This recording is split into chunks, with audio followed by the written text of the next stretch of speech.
दोस्तों आदाब, मैं अली आदिल खान और आप देख रहे हैं टाइम्स ऑफ पीडिया चैनल।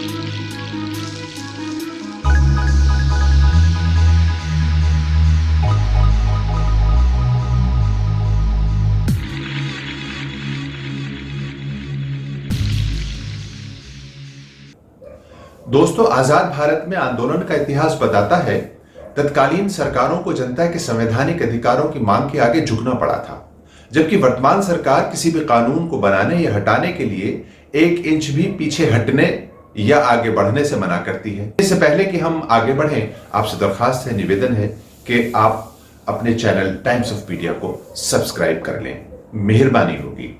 हम बात कर रहे थे कि अब एक इंच पीछे हटने या बढ़ने की बातें होती हैं या फिर 56 इंच की बातें होती हैं। अब वैल्यूज जो है वो इंचों में नापी जाने लगी हैं, पहले सिद्धांतों से नापी जाती थी और पहले जो है वो मान्यताएं और मूल्य हुआ करते थे और संविधान और हुकूक देखे जाते थे।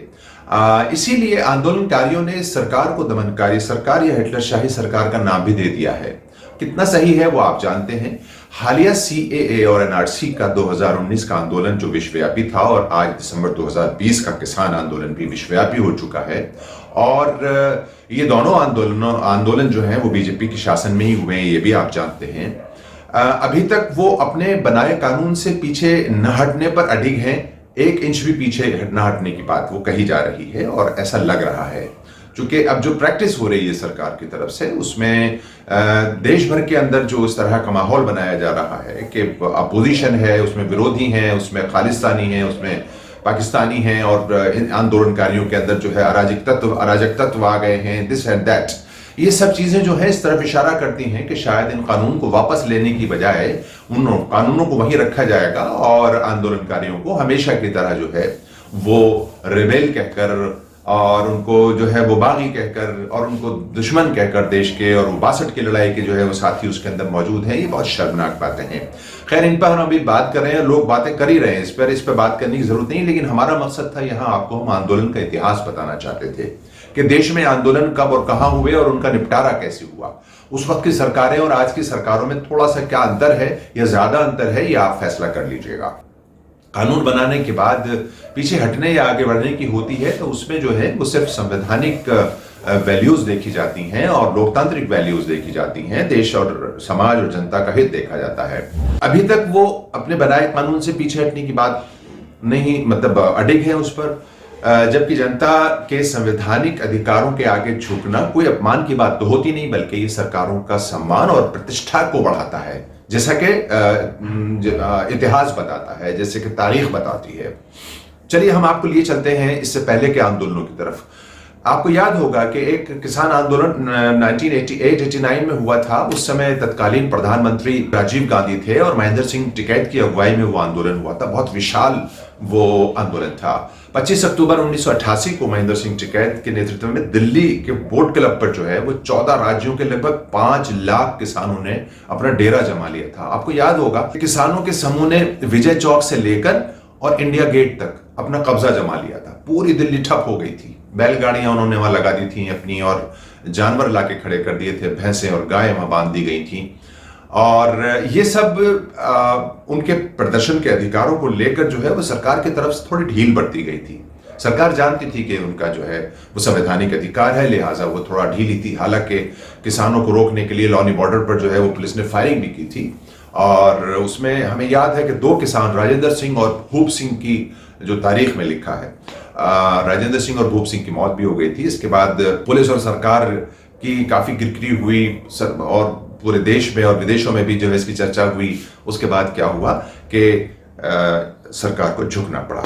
और आपको एक और मजे की बात बता दें कि उस वक्त बोट क्लब पर जो है ना, बोट क्लब में पूर्व प्रधानमंत्री इंदिरा गांधी की पुण्यतिथि के लिए तैयारियां चल रही थी। मंच बनाया जा चुका था, बिल्कुल तैयार था मंच, लेकिन उस मंच के ऊपर किसानों ने कब्जा कर लिया और ये बोट क्लब पर ही था।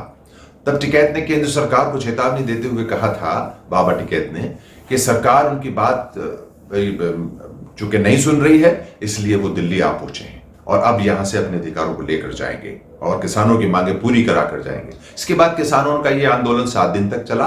टिकैत के नेतृत्व में 12 सदस्यीय कमेटी का गठन हुआ जिसने तत्कालीन राष्ट्रपति और लोकसभा अध्यक्ष से मुलाकात की, लेकिन कोई फैसला नहीं हो सका था। आखिरकार केंद्र सरकार को किसानों के हित में ही आगे बढ़ना पड़ा और झुकना पड़ा था। तो तत्कालीन प्रधानमंत्री राजीव गांधी ने भारतीय किसान यूनियन के सभी 35 मांगों को मानने का जो है वो उनको आश्वासन दे दिया था, जिसके बाद किसानों ने अपने उस आंदोलन को खत्म कर दिया 31 अक्टूबर 1988 को। चूंकि हम बात इस वक्त आंदोलन के इतिहास पर कर रहे हैं, इसलिए आपको बता दें कि इससे पहले भी जो है वो 1956-57 में महाराष्ट्र राज्य के निर्माण के लिए भी एक बड़ा आंदोलन हुआ था। आंध्र प्रदेश में भाषा आधारित राज्य के निर्माण की मांग को लेकर उनका नाम पोट्टू रामुलु नाम के एक व्यक्ति थे, जो उन्होंने जो है सामाजिक कार्यकर्ता थे, वो आमरण अनशन पर बैठ गए और आमरण अनशन के दौरान उनकी मौत हो गई। हंगामा शुरू हो गया था पूरे देश के अंदर, खासतौर से महाराष्ट्र के अंदर। तो अनशन के दौरान उनकी मृत्यु हुई, जिसके बाद हंगामा बहुत बढ़ गया। तो तत्कालीन प्रधानमंत्री जवाहरलाल नेहरू ने राज्य पुनर्गठन के लिए आयोग बना दिया और इस आयोग को यह जिम्मेदारी दी गई कि वो ऐसा फॉर्मूला बना के दे जिसके आधार पर राज्यों का जो है वो पुनर्गठन हो सके। अब आयोग ने जो है वो सिफारिश रखी और कि राज्यों का निर्माण जो है वो भाषा के आधार पर हो। अब यहां एक और तफरीह और मजे की बात है, भाषा के आधार पर जब राज्य बनाए जा रहे थे तो उसमें केरल और गुजरात और महाराष्ट्र के कुछ इश्यूज आ गए। हम हाजिर होते हैं छोटे से ब्रेक के बाद। अनोखे अंदाज और निराले तेवर के साथ इंसाफ की डगर पर चापलूस और नफरत भरी पत्रकारिता के अंधेरों के बीच एक नई किरण, समाज के हर मजलूम और वंचित वर्ग के दिल की धड़कन, देश में अमन और शांति का जामिन, टाइम्स ऑफ मीडिया, एक मिशन। दोस्तों, ब्रेक के बाद आपका स्वागत है।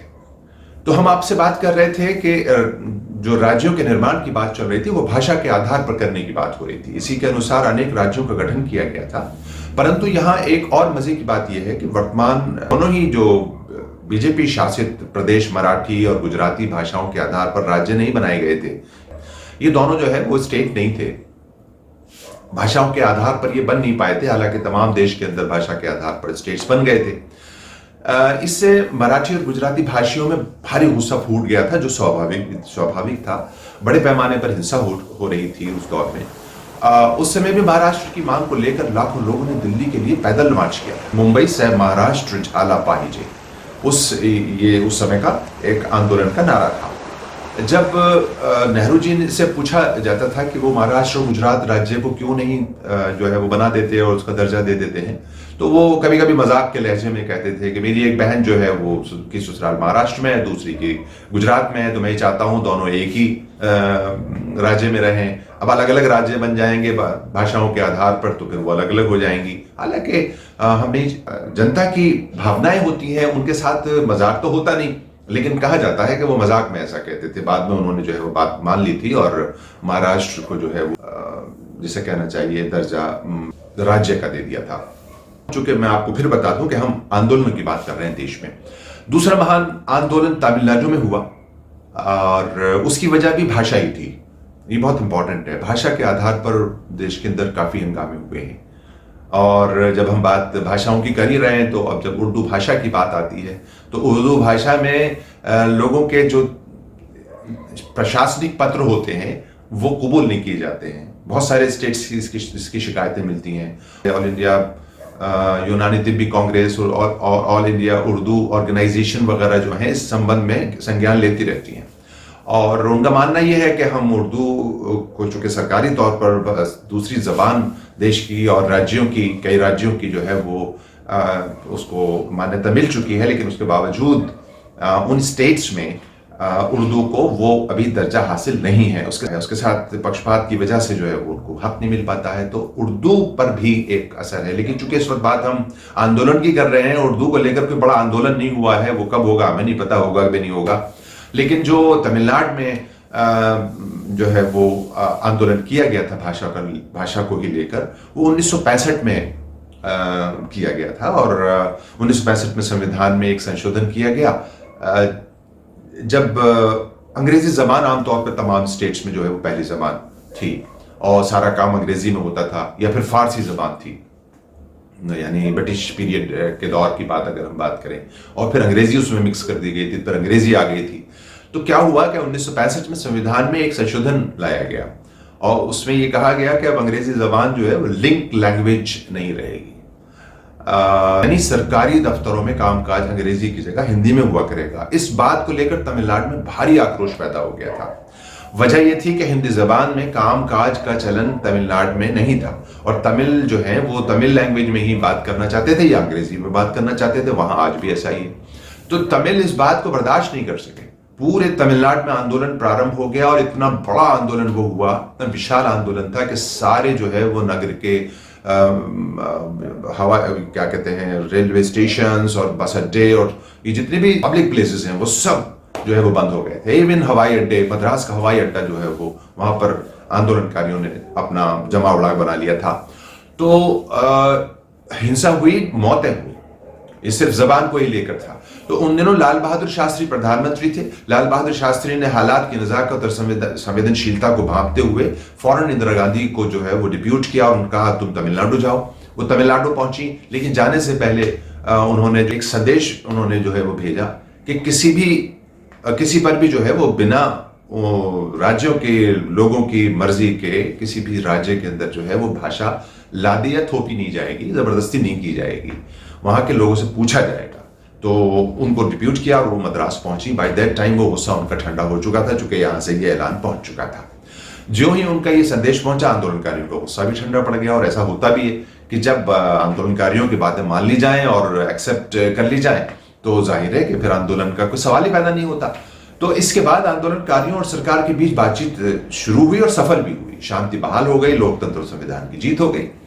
तो आज भी ऐसा ही लोगों का मानना है कि बातें मान ली जाए। जनता किसानों के लिए कानून बनाए गए, कानून किसानों के लिए जो है उनको समझ में नहीं आ रहे तो उनको फिलहाल टाल दिया जाए, उनको खत्म कर दिया जाए। ऐसा लगेगा कि इससे फायदा नहीं हो रहा है तो फिर अपने कानून तो फिर बनाए जा सकते हैं, सरकार तो बना सकती है कभी भी। किंतु आज आंदोलनकारियों से कहा जाता है कि सरकार 1 इंच पीछे नहीं हटेगी, 1 इंच आगे नहीं बढ़ेगी। ये इंचों का सवाल मैंने जैसे पहले किया था, 56 इंच और 1 इंच का जिक्र होता रहता है अक्सर। देश में ऐसी बातें नहीं होनी चाहिए। देश इस हठधर्मी को कांग्रेस और बीजेपी के रवैयों को सामने रखकर समझने की जरा कोशिश करें। और हम खासतौर से इस वक्त जो है अपने दर्शकों से बात कहना चाहते हैं। देश की जनता अल्पसंख्यक या दलित विरोधी या समर्थक सरकार में फर्क करके, है ना, देश को एक और विभाजन की ओर धकेल देगी अगर ऐसा होगा। दूसरे शब्दों में दुश्मन की नीति को सफल बनवा देगी, है ना। यही तो चाहता है दुश्मन। 1972 में दुश्मन कहता है 1972 में हमारा विभाजन हुआ, अब हम तुम्हारा विभाजन करके ही दम लेंगे।